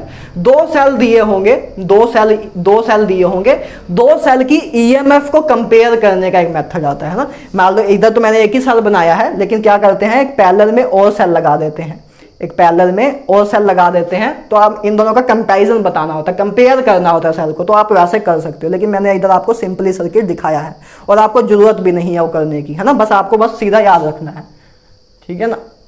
तो कंपैरिजन ऑफ ईएमएफ और टू सेल की बात करें तो कंपैरिजन कैसे आप कर सकते हो, बस एक सिंपल सा फॉर्मूला है, आप इसको याद रखना कि E1 बाय E2 बराबर है L1 बाय L2, है ना, स्मॉल l बाय L2। तो E1 आपका क्या है, ईएमएफ ऑफ सेल, है ना, EMF of first cell. E2 क्या है आपकी, EMF of second cell. Small L1 क्या है आपका, मतलब जब आपने E1 सेल लिया था उस केस में आपका नल पॉइंट कितने सेंटीमीटर पे आया, जब E2 सेल लिया था उस केस में आपका नल पॉइंट कितने सेंटीमीटर पे आया, वो है आपका L2, है ना। आपको दिया होगा कि जब आपने E1 सेल को यूज किया तो आपका नल पॉइंट आया मान लो 50 सेंटीमीटर पे, और आपने उधर क्वेश्चन में भी दिया होगा कि E2 जब आपने सेल यूज किया तो आपका जो नल पॉइंट आया वो 25 सेंटीमीटर में आया। तो ये 50 था, ये 25 था। तो ऐसे आप कंपैरिजन निकाल सकते हो। और आपको मान लो E2 की वैल्यू दी होगी तो आपको इसकी वैल्यू भी पता लग गई कि इसकी वैल्यू क्या है 50, इसकी 25 और इसकी वैल्यू आपको मान लो 2 दी हुई है। तो 50 तो आपको E1 की वैल्यू निकालने को कहा होगा तो आप कैलकुलेशन करके निकाल सकते हो, है ना, कि 50 डिवाइड बाय 25 2 आ गया, 2 इंटू 2 4 आ गया। तो E1 की वैल्यू आप ऐसे निकाल लोगे, ठीक है। बहुत सिंपल क्वेश्चन आते हैं, ठीक है ना। तो एक मेथड ये हो गया comparison of EMF of two cells, ठीक है ना। उसके बाद लास्ट में internal resistance of a given cell. कोई सेल दिया हुआ है आपको, उसका आपको इंटरनल रेजिस्टेंस पूछे कि इंटरनल रेजिस्टेंस कितना होगा उसको बताओ, क्लियर है। तो उसका भी एक फॉर्मूला है, बस ये फॉर्मूले को आप याद रखना, ठीक है ना। स्मॉल आर बराबर होगा कैपिटल आर आपको रेजिस्टेंस की एक वैल्यू दी होगी जो इधर कनेक्ट किया जाता है ना, पोटेंशियोमीटर में एक रेजिस्टेंस कनेक्ट किया जाता है। तो स्मॉल आर बराबर होगा, है ना, आर मतलब इस कैपिटल आर की आपको वैल्यू दी होगी, ठीक है, दी होगी, बस उधर आपको बस पुट करना है। तो स्मॉल आर बराबर होगा कैपिटल आर L1 उसके ब्रैकेट में L1 बाय L2 माइनस 1 के, L1 बाय L2 माइनस 1 के। तो आप ऐसे निकालोगे, L1 L2 पहले ही आपको बता चुका हूं नल पॉइंट्स की वैल्यू है, ठीक है ना। तो स्मॉल आर बराबर होगा capital R L1 divide by L2 minus 1 के, ठीक है। तो ये 3 एप्लीकेशन थी यार। पहला की ईएमएफ ऑफ सेल को कैलकुलेट करना, दूसरा दो सेल की ईएमएफ को कंपेयर करना, तीसरा इंटरनल रेजिस्टेंस बताना गिवन सेल का। तो ये 3 फॉर्मूले आप याद रखोगे तो हर एक क्वेश्चन हो जाएगा, हर एक क्वेश्चन हो जाएगा। आप क्वेश्चन देख लेना, बहुत ईजी क्वेश्चन आते हैं, ठीक है, क्लियर है। अब आगे बात करते हैं, इस स्लाइड में आते हैं तो conversion of galvanometer into ammeter and voltmeter. अब गैल्वेनोमीटर को एक मैकेनिज्म के द्वारा, मतलब एक प्रोसेस के द्वारा हम कन्वर्ट कर सकते हैं अमीटर में और वोल्टमीटर में। गैल्वेनोमीटर क्या करता है, जो स्मॉल से स्मॉल करंट को डिटेक्ट कर लेता है। अमीटर क्या करता है, करंट की वैल्यू को मेजर करता है। लार्ज देखो, गैल्वेनोमीटर एक लिमिट तक यूज हो पाता है। अगर हमने बहुत ज्यादा करंट दे दिया तो गैल्वेनोमीटर की जो नीडल है ना वो खराब हो जाती है, लूज हो जाती है, टूट जाती है अगर हमें बहुत ज्यादा करंट दे दिया। लेकिन अमीटर किसी भी एक पर्टिकुलर रेंज के लिए यूज हो जाता है। तो गैल्वेनोमीटर जनरली सेंसिटिव इंस्ट्रूमेंट है, मतलब बस करंट को जनरली बताता है कि करंट फ्लो कर रहा है कि नहीं कर रहा है, लेकिन ये आपको करंट की वैल्यू बता देता है कि इतने एम्पेयर करंट फ्लो कर रहा है, ठीक है ना। और वोल्टमीटर क्या होता है, जो आपका पोटेंशियल डिफरेंस बताता है। पोटेंशियोमीटर से आपने पोटेंशियल डिफरेंस ये भी बताता था, लेकिन ये बिना करंट के यूज किए बताता था। और वोल्टमीटर के केस में आप करंट का यूज करोगे, ठीक है। अगर आपसे कोई पूछे कि अमीटर का काम किस लिए यूज होता है तो अमीटर करंट के लिए यूज होता है, वोल्टमीटर पोटेंशियल डिफरेंस के लिए यूज होता है ना। तो अब बात करते हैं इसको कन्वर्ट कैसे करना, गैल्वेनोमीटर को अमीटर या वोल्ट मीटर में कन्वर्ट करने का प्रोसेस। तो इसमें एक चीज याद रखना, पहली आईजी, एक मैं टर्म यूज होगी आपके फॉर्मूलेज में, आईजी।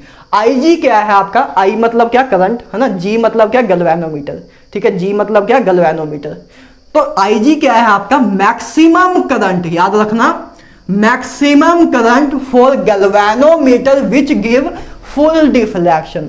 आईजी क्या है कि करंट की मैक्सिमम वैल्यू जो आपको पूरा डिफ्लेक्शन दे दे, फुल डिफ्लेक्शन। आपको दिया भी होगा क्वेश्चन में कि आपको दिया होगा 2 ampere of current give full deflection to the galvanometer. Full deflection galvanometer का जो दे रहा हो करंट की वो मैक्सिमम वैल्यू जो गैल्वेनोमीटर की नीडल को फुल डिफ्लेक्शन दे रहा है उसको बोलेंगे आईजी। उसको हमने डोनेट किया आईजी से। क्लियर है, आईजी क्या है, मैक्सिमम करंट, करंट की वो मैक्सिमम वैल्यू जिस पे फुल डिफ्लेक्शन गैल्वेनोमीटर शो कर रहा है उसको बोलते हैं आईजी। उसको हम डोनेट किया हमने आईजी से, ठीक है। इस डोनेशन को आप याद रखना, ठीक है ना। अब बात करते हैं, पहले कन्वर्ट कर देते हैं भाई साहब को अमीटर में। तो देखो क्या है, ए आपका गैल्वेनोमीटर है ना, ए आपका गैल्वेनोमीटर है। तो गैल्वेनोमीटर को अमीटर में कन्वर्ट करने के लिए बस आपको क्या करना है, एक रेजिस्टेंस को बस पैरेलल में लगा देना है। गैल्वेनोमीटर के पैरेलल में एक रेजिस्टेंस लगाओगे जिसको हम शंट बोलते हैं। शंट क्या होता है, शंट एक रेजिस्टेंस ही होता है। शंट एक क्या होता है, शंट एक रेजिस्टेंस ही होता है, बस उसकी वैल्यू बहुत स्मॉल होती है। मतलब शंट की अगर आपको डेफिनेशन देनी हो कि शंट होता क्या है तो आप शंट को बोल सकते हो ए रेजिस्टेंस जिसकी वैल्यू बहुत छोटी हो उसको हम बोलते हैं शंट, ठीक है ना। A resistance with low value is called shunt, ठीक है ना। तो बस आप क्या करोगे, शंट को पैरेलल में लगा दोगे, ठीक है। शंट याद रखना, शंट का मतलब क्या कि रेजिस्टेंस जिसकी वैल्यू बहुत छोटी हो, वेरी स्मॉल मैग्नीट्यूड हो। तो बस गैल्वेनोमीटर को अमीटर में कन्वर्ट करने का मेथड क्या है, बस गैल्वेनोमीटर के पैरेलल में आप शंट लगा दो। गैल्वेनोमीटर के पैरेलल में आप शंट लगा दो तो आपका अमीटर में कन्वर्ट हो जाएगा। तो उसका एक फॉर्मूला आता है, उसको देख लेते हैं। तो बस क्या होगा, जैसे मान लो इधर से आई करंट फ्लो किया, आपने आई करंट फ्लो कराया, तो अब आई में से मान लो आईजी करंट गैल्वेनोमीटर में गया। आईजी क्या है, वो मैक्सिमम करंट जहां पे गैल्वेनोमीटर फुल डिफ्लेक्शन दे रहा है। तो आई करंट आपने पास कराया, आई करंट गया था ना, इस पूरे सर्किट को आपने आई करंट दिया, उसमें से आईजी करंट इधर चला गया, तो इधर कितना जाएगा, शंट की तरफ कितना जाएगा, आई माइनस आईजी, है ना। जैसे इधर आपने 5 एम्पियर करंट था, 5 एम्पियर करंट था, और मान लो इधर मान लो 1 एम्पियर, मान लो वैसे बहुत छोटा मैग्नीट्यूड होता है इसका, लेकिन मान लो चलो 1 एम्पियर है, तो 1 एम्पियर करंट मान लो इधर फ्लो किया, तो आपका अब इधर कितना जाएगा, 5 आपने भेजा था, 1 इस रास्ते पे चला गया, तो इस रास्ते पे कितना जाएगा, 4। तो ये आपने लिखा I माइनस आई जी, तो वही मैंने लिखा बस उस तरीके से ना। तो आपको 5 एम्पियर टोटल करंट दिया था, मैक्सिमम डिफ्लेक्शन कितने पे शो हो रही थी, 1 एम्पियर पे, तो 5 में से 1 एम्पियर अगर इधर चला गया तो 4 एम्पियर इधर जाएगा अकॉर्डिंग टू किरचॉफ्स लॉ, जो कि मैंने आपको कहा था कैपेसिटर के टाइम पे ही कि कर लेना उसको, तो कर लो उसको, ठीक है। सिंगेज की बुक में होगा, एससी वर्मा सर की बुक में होगा, सिंगेज से करोगे ज्यादा बेटर रहेगा, तो सिंगेज से उसको कर लेना, ठीक है ना, क्योंकि वो क्वेश्चन प्रैक्टिस से ही है, उसमें थ्योरी में कोई काम नहीं है उसका, ठीक है ना। तो आई करंट था जिसमें से आईजी आपका गैल्वेनोमीटर के अक्रॉस गया, आई माइनस आईजी आपका शंट के अक्रॉस गया, तो बस ये आपका फॉर्मूला बन गया, ठीक है। ये आपका फॉर्मूला बन गया, क्योंकि आपको पता है कि 2 रेजिस्टेंस जब पैरेलल में लगे हो, देखो मैंने आपको बताया था कि आपको जो जी गैल्वेनोमीटर दिया हो तो आप इसको मान सकते हो कि इधर एक रेजिस्टेंस लगा हुआ है, ये मैंने आपको कहा था, पहले ही बताया था। कहीं भी गैल्वेनोमीटर लगा हो तो समझ आना उधर रेजिस्टेंस लगा है जिसकी वैल्यू जी है, जिसकी वैल्यू जी है, ठीक है ना। तो अब देखो, तो अब आपका पता है कि जब 2 रेजिस्टेंस पैरेलल में लगे हों तो पैरेलल में क्या होता है, पैरेलल में पोटेंशियल डिफरेंस सेम होता है। जब 2 रेजिस्टेंस पैरेलल में लगे हो तो क्या होता है, उनमें पोटेंशियल डिफरेंस सेम होता है। तो पोटेंशियल डिफरेंस क्या होता है, V बराबर होता है आई आर के, है ना, V बराबर होता है आई आर के। तो इसके अक्रॉस पोटेंशियल क्या होगा, आई जी इंटू जी, है ना, इसके अक्रॉस करंट कितना है आई जी, और रेजिस्टेंस कितना है जी। तो आई जी इंटू जी, जी क्या है, resistance of a galvanometer, I G into G आपका बराबर होगा I minus I G into S के, है ना। इसके अगर उस पोटेंशियल डिफरेंस कितना होगा, आई जी इंटू जी के, आई आर, है ना, V बराबर आई आर के होता है, तो करंट इंटू रेसिस्टेंस के। तो इसके रेसिस्टेंस जी रेसिस्टेंस मतलब गैल्वेनोमीटर के अक्रॉस क्या करंट की वैल्यू है, आई जी, और रेसिस्टेंस की जी है, तो आई जी इंटू जी। इसके अक्रॉस पोटेंशियल कितना होगा, I minus I G current था, ठीक है, रेसिस्टेंस कितना था, S था, तो I minus I G into S. और आपको हमने इन दोनों को इक्वल क्यों किया, इसके पोटेंशियल को इसके पोटेंशियल के इक्वल क्यों किया, क्योंकि दोनों पैरेलल में लगे हैं। तो जब पैरेलल में दो रेसिस्टेंस लगे हो तो पोटेंशियल सेम होता है। तो आपका फॉर्मूला चुप करके आ जाएगा कि आई जी इंटू जी बराबर होगा I minus I G into S के। एस आपका क्या है, शंट है। शंट क्या होता है, वो रेसिस्टेंस जिसकी वैल्यू छोटी हो, जिसकी वैल्यू बहुत छोटी हो, उसको बोलते हैं शंट, ठीक है ना। तो ये आपका ऐसे कन्वर्जन हो जाएगी मीटर में, ठीक है ना। जब आप ये फॉर्मूला, वैसे तो फॉर्मूला याद रखना, लेकिन अगर बाई चांस कभी भूल भी जाओ तो बस आपको पता है कि मीटर में कन्वर्जन कैसे होती है। बस शंट को हम पैरेलल में लगाते हैं, शंट को पैरेलल में लगाते हैं बस। और पैरेलल में आपको पता है पोटेंशियल सेम होता है, तो बस इसका पोटेंशियल इसके पोटेंशियल के बराबर कर दोगे तो अपने आप ये फॉर्मूला आ जाएगा, ठीक है ना। लेकिन आप याद ही रखना नॉर्मली, ठीक है ना। उसके बाद बात करें कन्वर्जन इनटू वोल्ट मीटर। अब वोल्ट मीटर में कन्वर्ट करना है। पहले हमने मीटर में कन्वर्ट किया। मीटर क्या मेजर करता है, करंट को। वोल्ट मीटर क्या मेजर करता है, पोटेंशियल डिफरेंस को। अच्छा, कभी ये भी पूछ लेते हैं कि अमीटर को कैसे कनेक्ट करते हैं। तो अमीटर को किसी भी जगह का मतलब किसी भी जगह में आपको पता करना है, किसी भी एप्लियंस में आपको पता करना है कि कितना करंट फ्लो कर रहा है, कितना करंट फ्लो कर रहा है। तो आपको अमीटर मेजर करता है करंट को। तो आप अमीटर को सर्किट में सीरीज में लगाते हो। करंट मेजर करने के लिए आप अमीटर को सीरीज में लगाते हो। वोल्ट मीटर हमेशा किसी भी डिवाइस के पैरेलल में लगा होता है। वोल्ट मीटर किसी भी डिवाइस के हमेशा पैरेलल में लगा होता है।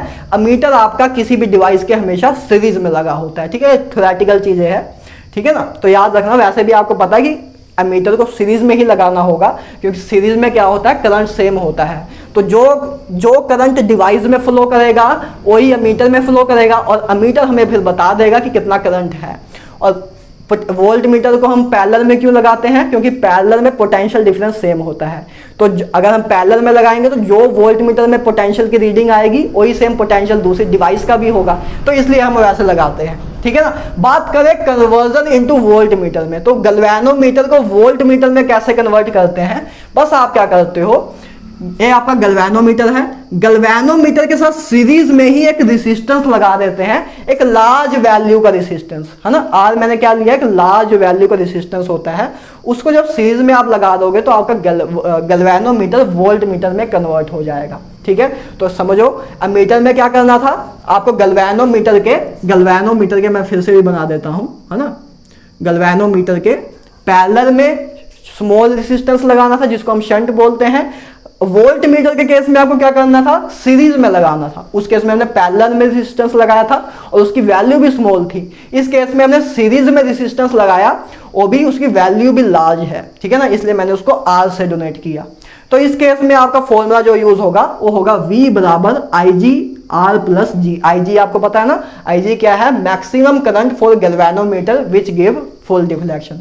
तो V बराबर होगा मतलब पोटेंशियल, इसके अगर जो पोटेंशियल है वो बराबर होगा, इधर गैल्वेनोमीटर में कितना करंट गया आई जी, तो इसके अगर ए आर इक्विवेलेंट कितना आएगा। देखो ये आपका पूरा सर्किट है ना, ये आपका पूरा सर्किट है। तो आपको पता है G को आप क्या मानते हो, रेसिस्टेंस। तो इसका गैल्वेनोमीटर का रेसिस्टेंस आपको G दिया हुआ है। तो दो रेसिस्टेंस जब सीरीज में लगे हो तो R इक्विवेलेंट क्या होगा, R प्लस जी के, है ना। R प्लस जी आपका R इक्विवेलेंट होगा।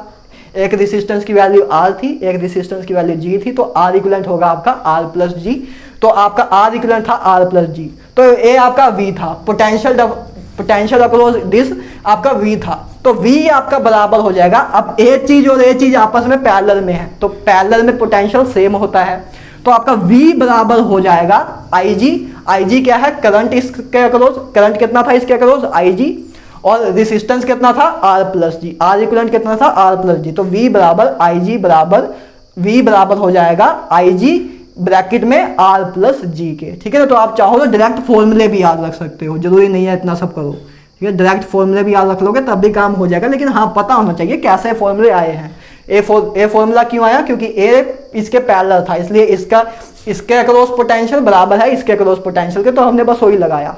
और ये फॉर्मूला कैसे आया कि इसके अक्रॉस पोटेंशियल बराबर होगा इसके अक्रॉस पोटेंशियल के, और इधर आर इक्वलेंट आपका क्या है, आर प्लस जी के, तो आर प्लस जी इंटू आई जी आपने कर दिया। तो ये ऐसे आपके दो कन्वर्जन आती हैं, पहला कि मीटर में कन्वर्ट करने वाला, दूसरा वोल्ट मीटर में कन्वर्ट करने वाला। तो ये दो फॉर्मूले आप याद रखना, ठीक है ना। उसके बाद आता है पावर। पावर आपसे पूछ लेते हैं कि पावर बताओ, पावर कितनी है किसी भी इलेक्ट्रिकल इंस्ट्रूमेंट की। तो पावर के फॉर्मूला क्या है, पावर का पहला फॉर्मूला है वी आई, ठीक है। पोटेंशियल और करंट आपको दिया हो तो आप वी आई कर सकते हो, बाकी आगे कन्वर्जन भी तो आप खुद ही कर सकते हो ओम्स लॉ की मदद से, है ना। आपको पता है कि वी बराबर होता है आई आर के, है ना। तो बस एक फॉर्मूला याद रख लोगे तो दूसरे भी आपस में निकाल ही लोगे, है ना। दूसरे आपस में बस इंटर कन्वर्ट करके आप निकाल ही लोगे, है ना। जैसे मान लो आपका वी आई है आपको, लेकिन मान लो क्वेश्चन में दिया हुआ है करंट और रेजिस्टेंस की वैल्यू, ठीक है, आपको पोटेंशियल की वैल्यू नहीं दी है, तो आप बस क्या करोगे, v की जगह पे बस आई आर पुट कर दोगे। तो v की जगह पे जब आई आर पुट करोगे तो क्या बनेगा, आई स्क्वायर आर, तो ये फॉर्मूला अपने आप ही डिराइव हो जाएगा। तो एक फॉर्मूला याद रखोगे तो उसी से दो बाकी भी आप कन्वर्जन कर लोगे ओम्स लॉ का यूज करके, ठीक है ना। तो पावर बराबर है v इंटू आई के, आई स्क्वायर आर के या वी स्क्वायर आर के। तो ये आपके पावर के फॉर्मूले हैं, मैं कहूँगा आप तीनों ही याद रखो, तीनों ही टर्म में याद रखो, कन्वर्ट करने में आपके 10 सेकंड वेस्ट होंगे, उसको ना वेस्ट करो, ठीक है ना। और इजी भी है, वी बराबर पी बराबर है वी आई के या आई स्क्वायर बाय आर के या वी स्क्वायर बाय आर के, ठीक है ना। ये पावर का फॉर्मूला है। उसके बाद हीट लॉस थ्रू रेजिस्टेंस। देखो कोई रेजिस्टेंस है, कोई रेजिस्टेंस है, उसके अक्रॉस जब आप करंट पास करते हो, उसके अक्रॉस जब आप करंट पास करते हो तो रेजिस्टेंस के अक्रॉस हीट लॉस होता है, जिसको हम जूल्स लॉ ऑफ हीटिंग भी बोलते हैं, जूल्स लॉ ऑफ हीटिंग भी बोलते हैं उसको, कि जब आप किसी रेजिस्टेंस के अक्रॉस करंट पास करते हो तो उसमें क्या होता है, हीट का लॉस होता है, हीट लॉस होती है ना। आप देखते भी हो कि वायर में जब आप करंट पास करते हो तो आप देखते होगे कि मतलब कुछ चीज़ें गर्म हो जाती हैं, कुछ चीज़ें जब आप फ़ोन को चार्ज पे लगाते हो, फ़ोन को चार्ज पे लगाते हो तो देखते हो काफ़ी, अगर बहुत टाइम तक आप फ़ोन को लगाए रखो, बहुत टाइम तक लगाए रखो तो आपका फ़ोन गर्म हो जाता है, आपका फ़ोन गर्म हो जाता है, तो हीट लॉस करने लग जाता है, हीट लॉस करने लग जाता है उस केस में फ़ोन।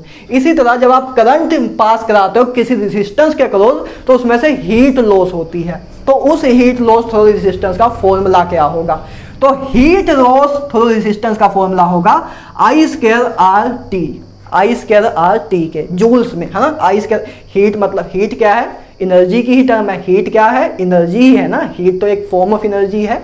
तो हीट क्या है आपकी, आई स्क्वायर आर टी जूल्स। अगर आपको कैलोरीज में पूछें, आपको अगर क्वेश्चन में जो आपके ऑप्शन 4 दिए हैं अगर आपको कैलोरीज में दिए हैं तो आप क्या करोगे, आपको पता है कि 1 जूल बराबर होता है 4.2 कैलोरी के, 4.2 कैलोरी के बराबर, याद रखना, याद होना चाहिए। 1 जूल बराबर होता है 4.2 कैलोरी के। तो बस आपको अगर कैलोरीज में पूछा है तो बस आप क्या करोगे, 4/2 से डिवाइड कर देना, 4.2 से डिवाइड कर देना, तब आपका जूल्स कैलोरी में कन्वर्ट हो जाएगा। क्लियर है बात। तो आपका ये हीट लॉस थ्रू रेजिस्टेंस क्या आएगा, आई स्क्वायर आर टी, आई स्क्वायर आर टी के, ठीक है ना। क्लियर है। आप इसको ऐसे भी याद रख सकते हो कि हीट लॉस बराबर होगा पावर इंटू टाइम के, पावर इंटू टाइम के, है। पावर आपकी क्या है, आई स्क्वायर आर टी के, ठीक है ना। वैसे जनरली आपका यही सही है, पूरा एक्यूरेट नहीं है, लेकिन तब भी आप ऐसे माइंड में रख सकते हो, है ना, कि हीट लॉस आपका बराबर है पावर इंटू टाइम के, ठीक है ना। उसके बाद बात करें सीरीज कॉम्बिनेशन ऑफ बल्ब। अब आपके कुछ बल्ब दिए होते हैं, आपको कुछ, कहाँ बनाए इसको हम, चलो इधर बना देते हैं। देखो जैसे आपको एक बल्ब दिए होते हैं, मान लो एक बल्ब आपका ये रहा, एक बल्ब आपका ये रहा, एक बल्ब आपका ये रहा। माफ़ करना, ड्राइंग मेरी बहुत आपको अच्छी है, पता है, मोनालिसा मैंने बनाई थी ड्राइंग की। तो बात करें तो एक बल्ब लगाए होते हैं कुछ कुछ, आपने देखा होगा, आप जब दिवाली में अपने घर में दिवाली में अपने घर को सजाते हो तब आपने देखा होगा कि आपने जो लाइट्स लगाई हो सीरीज में लगी होती है ना, छोटे छोटे बल्ब एक साथ सीरीज में लगे होते हैं, तो बल्ब की कॉम्बिनेशन आपने वो सीरीज में की होती है। ये मैंने अभी आपको दिखाया पैरेलल में। तो देखो series combination of bulb, series combination क्या होगा, सिंपल सा ऐसे यार, कि एक बल्ब आपका ये रहा, है ना, एक बल्ब आपका ये रहा, एक बल्ब आपका ये रहा। बल्ब देख रहे हो मेरे, क्या डिजाइन है, क्रिएटिव। तो ये 3 बल्ब है मान लो सीरीज में मैंने लगाए हैं, सीरीज कॉम्बिनेशन ऑफ बल्ब। तो मैंने तीन ही लिए हैं, आप जितने मर्जी ले सकते हो। तो उसमें आपको पावर इक्विवेलेंट पूछ लेते हैं कि इक्विवेलेंट पावर कितनी होगी। इस बल्ब की आपको कुछ पावर दी होगी P1, इसकी P2, इसकी P3, तो आपको इक्विवेलेंट पावर या टोटल पावर पूछ लेते हैं। तो 1/P टोटल। तो याद, अब देखो सीरीज के केस में हमने जब रेसिस्टेंस निकाल रहे थे तो उसके फॉर्मूले क्या थे, ऐसा। सीरीज के जब आप आर इक्विवेलेंट निकालते हो तो सीरीज के केस में क्या है, आर इक्विवेलेंट बराबर होगा R1 + R2 + R3। वो फॉर्मेट यूज होता था। और पैरेलल के केस में ऐसा फॉर्मेट यूज होता था, है ना। जब रेसिस्टेंस निकालते थे, आर इक्विवेलेंट निकालते थे, तो सीरीज के केस में ए फॉर्मेट यूज होता था, पैरेलल के केस में ए फॉर्मेट यूज होता था। लेकिन पावर जब निकालोगे तो उल्टा फॉर्मेट यूज होगा, कैपेसिटर की तरह यूज होगा। कैपेसिटर जिन्होंने किया है उनको पता है, कैपेसिटर में भी ऐसा ही होता है कि सीरीज के केस में ऐसा फॉर्मेट यूज होता है, पैरेलल के केस में ऐसा फॉर्मेट यूज होता है, बस रेसिस्टेंस के केस में क्या होता है, रेसिस्टेंस जब निकालते हो तो उसमें ए फॉर्मेट यूज होता है सीरीज में, पैरेलल में ए होता है। लेकिन कैपेसिटर और पावर निकालने में ऑपोजिट फॉर्मेट फॉलो होता है, ठीक है ना। तो सीरीज कॉम्बिनेशन ऑफ बल्ब की बात करें तो उसमें P टोटल क्या आएगा, बराबर 1/P1 + 1/P2 + 1/P3। अगर 4 दिए होते, 5 दिए होते तो आप ऐसे एक्सटेंड करते जाते, ठीक है ना। और पैरेलल, इसी तरह पैरेलल में भी लगा सकते हो, 3 बल्ब आपने पैरेलल में लगा दिए। पैरेलल कॉम्बिनेशन ऑफ बल्ब, तो P टोटल क्या होगा, P1 + P2 + 3। जब पैरेलल में लगे हो तो बस सिंपली प्लस कर दो, तो याद रखना, कंफ्यूजन ना रखना, सिंपल माइंड में रखना कि रेसिस्टेंस के केस में क्या होता है, जब सीरीज में हो तो R1 + R2 + R3, पैरेलल में हो तो 1/R इक्विवेलेंट बराबर होगा 1/R1 + 1/R2, ऐसे रेसिस्टेंस के केस में था। लेकिन कैपेसिटेंस और पावर के केस में कैपेसिटेंस के फॉर्मूले में या पावर के फॉर्मूले में रेसिस्टेंस का जो फॉर्मेट था जस्ट उससे उल्टा है। बस ये जो मैंने 30 सेकंड में लाइन बोली, इसको आप अपने माइंड में रख लोगे तो चीज़ें सिंपल हो जाएंगी, चीज़ें में कोई कंफ्यूजन नहीं होगी। रेसिस्टेंस का फॉर्मूला नॉर्मली सबको याद रहता है कि सीरीज में क्या होता है, R1 + R2 + R3 ऐसे, और पैरेलल में 1/R बराबर होता है 1/R इक्विवेलेंट बराबर होता है 1/R1 + 1/R2 ऐसे सोन। बस ये याद रखना कि जो रेसिस्टेंस का फॉर्मेट है जस्ट उससे उल्टा फॉर्मेट यूज होता है कैपेसिटेंस और पावर वाले फॉर्मूले में, ठीक है ना। तो आप ऐसे याद रखना, पैरेलल कॉम्बिनेशन बल्ब्स की बात कर रहे हैं, ठीक है ना। बल्ब में क्वेश्चन आता है आपका कि ब्राइट, पहले तो आप effective potential, equivalent potential power निकालना, तो आपको ये फॉर्मूले निकाल लोगे। एक क्वेश्चन तो आपका इस बेस पे आ सकता है ना, कि 3 बल्ब दिए हो सीरीज में या पैरेलल में और आपको P टोटल पूछे, तो आप इन दोनों फॉर्मूले में से कोई फॉर्मूला यूज करके निकाल सकते हो। डिपेंड करता है कि बल्ब सीरीज में है कि पैरेलल में है। एक क्वेश्चन तो आपका ऐसे बन सकता है। एक क्वेश्चन आपका और आता है ब्राइटनेस के ऊपर, कि आपको 3 बल्ब दे दिए होते हैं, मान लो 3 भी दे सकते हैं, 4 भी, जनरली 3 ही देते हैं, लेकिन कितने भी दे हो आपको कोई फर्क नहीं पड़ता। आपको बल्ब दे दिए होते हैं या सीरीज में या पैरेलल में, और आपसे ये पूछते हैं कि कौन सा बल्ब सबसे ज्यादा ग्लो करेगा, कौन सा सबसे ज्यादा चमकेगा, कौन सबसे ज्यादा ब्राइटनेस देगा, है ना, उसके बारे में पूछ रहे हैं। तो इसमें याद रखना कि brightness of bulb is directly proportional to power, कि जितनी पावर ज्यादा होगी उतनी ब्राइटनेस ज्यादा होगी बल्ब की, जितनी पावर ज्यादा होगी उतनी क्या होगी, ब्राइटनेस ज्यादा होगी बल्ब की, ठीक है ना। जैसे आप 100 वोट का बल्ब लेके आते हो तो उसकी रोशनी कम होती है, 200 का लेके आओगे उसकी और ज्यादा होती है, 300 वोट का लेके आओगे और ज्यादा होगी, 1000 वोट का ले आओगे पूरा कमरा ही चमक जाएगा, ठीक है ना। इधर जो मेरे रूम में स्टूडियो में लाइट लगी है लगभग 500-600 वोट प्लस की लगी हुई है, तभी करके हीटिंग इफेक्ट बहुत है इधर। तो बात करते हैं, तो ब्राइटनेस ऑफ बल्ब आपका डायरेक्टली प्रोपोर्शनल है पावर की। लेकिन इसमें थोड़ा क्वेश्चन को ना सोल्व करने का एक तरीका है, उसको समझ लेना। देखो क्या होगा, आपको जैसे मान लो बल्ब का दिया होगा कि इसकी पावर है मान लो 4 वोट, है ना, इसकी मान लो दी होगी 5 वोट, मैं सिंपल ले रहा हूँ 6 वोट, ठीक है ना। इसकी मान लो 4 वोट दी है, इसकी 5 वोट और इसकी 6 वोट। तो अगर मान लो 3 बल्ब आपको दिए होंगे, कि 3 बल्ब आपको सीरीज में दिए हैं, क्वेश्चन बता रहा हूँ कि आपका जेई नीट में मान लो क्वेश्चन आया कि आपको 3 बल्ब्स दिए हैं, एक की पावर 4 वोट है, एक की 5 है, एक की 6 वोट है। तो आपसे मान लो पूछा है कि कौन सा बल्ब सबसे ज्यादा ग्लो करेगा, कौन सा बल्ब सबसे ज्यादा ग्लो करेगा। तो देखो मैंने चीज लिखी है, in series use this. Series में आप पावर का कौन सा फॉर्मूला यूज करोगे, I² R वाला। पावर के देखो बहुत से फॉर्मूले थे, लेकिन सीरीज के केस में जब आपको ब्राइटनेस का क्वेश्चन आया तो आप ए ई पावर का ए वाला फॉर्मूला ही यूज करना। क्यों? क्योंकि सीरीज में आपको पता है कि क्या होता है, करंट सेम होता है। सीरीज में आपका करंट सेम होता है तो सीरीज में आपका करंट सेम होता है, तो इस केस में आपका तीनों के केस में करंट सेम होगा, तो आपको पता लग जाएगा कि पावर डायरेक्टली प्रोपोर्शनल है रेजिस्टेंस की। पावर डायरेक्टली प्रोपोर्शनल है रेजिस्टेंस के। इस करके हमें फॉर्मूला यूज करते हैं, क्योंकि हम मतलब आई पर डिपेंड ही नहीं करेगा ना फिर, क्योंकि आई तो तीनों में ही सेम है। अगर रेशो भी निकालने को कहा तो आई तो अपने आप ही कट जाएगा, ठीक है ना। तो आई तो सेम है तीनों में ही, तो उससे कोई फर्क नहीं पड़ेगा। इसलिए आप ए वाला फॉर्मूला यूज करोगे सीरीज में, क्योंकि सीरीज में करंट सेम रहता है। तो ए फॉर्मूले से आप अच्छी तरह रिलेशन निकाल लोगे कि पावर डायरेक्टली प्रोपोर्शनल है रेजिस्टेंस के। और रेजिस्टेंस जो है ना आपकी, ये रेजिस्टेंस इसको देखना है बस। पहले सब आपको कभी ब्राइटनेस और बल्ब पे क्वेश्चन आया कि आपको 3 बल्ब दे दिए हैं, ठीक है ना, और आपसे पूछे कौन सा सबसे ज़्यादा चमकेगा या कौन सा सबसे ज़्यादा ब्राइट करेगा, ब्राइटनेस या कौन सबसे ज़्यादा ग्लो करेगा, तो सबसे पहला आप स्टेप क्या करो, रेजिस्टेंस निकालो। सबसे पहले रेजिस्टेंस ऑफ बल्ब निकालो। और रेजिस्टेंस ऑफ बल्ब कैसे निकालोगे? रेजिस्टेंस ऑफ बल्ब का फॉर्मूला क्या लगाओगे? ए वाला, P बराबर V स्क्वायर बाय R के। तो रेजिस्टेंस ऑफ बल्ब क्या होगा? V note square by P note. V note क्या होगा? देखो P नोट क्या है? P नोट का मतलब क्या? जो P नोट की वैल्यू है जो आपको गिवन दी होगी। कोई भी आप बल्ब लेके आते हो, कोई भी आप बल्ब लेके आते हो तो उसकी कोई पावर दी होती है कि 100 वोट का बल्ब है ना, तो वो होगा आपका P नोट की जो आपका लेबल किया होगा, बल्ब में ही लिखा होगा कि इतने वोट का है, तो आपको दिया होगा कि ये आपकी P नोट की वैल्यू है। तो R आपका ए आपका P नोट हो गया जो आपको दिया होगा। V नोट क्या है आपका कि कितने पोटेंशियल के लिए उस बल्ब को डिजाइन किया था, कितने पोटेंशियल के लिए उस बल्ब को डिजाइन किया था। जैसे आपके पास मान लो कोई एक बल्ब है, उसको डिजाइन किया था कि इतने 20 वोट के पोटेंशियल ड्रॉप के अक्रॉस ही इतनी पावर शो करेगा।